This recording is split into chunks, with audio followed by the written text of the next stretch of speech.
2020లో 2000 పైచిలకు 18 లోపు అమ్మాయిలు, 7200 లోపు 18 సంవత్సరాలు పైబడ్డ అమ్మాయిలు, రెండు కలిపి 9287 మంది 18 సంవత్సరాలు పైబడ్డ ఆడపిల్లలు మిస్సింగ్ కేసులు ఉన్నాయి. 2021లో 2981 ఆడపిల్లలు 18 సంవత్సరాల లోపు ఆడపిల్లలు మిస్సింగ్ కేసులు, 10,085 18 సంవత్సరాలు పైబడ్డ ఆడపిల్లలు మిస్సింగ్ కేసులు ఉన్నాయి.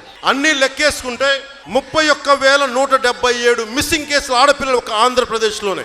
పాడేరు రకరకాల ప్రాంతాల్లో ఒంటరి మహిళల్ని మభ్యపెట్టి గిరిజన ప్రాంతాల్లో హ్యూమన్ ట్రాఫికింగ్ చేస్తా ఉన్నారు. ఆంధ్రప్రదేశ్ హ్యూమన్ ట్రాఫికింగ్ హైయెస్ట్ అని 2వ స్థానంలో ఉంది సంవత్సరం క్రితం.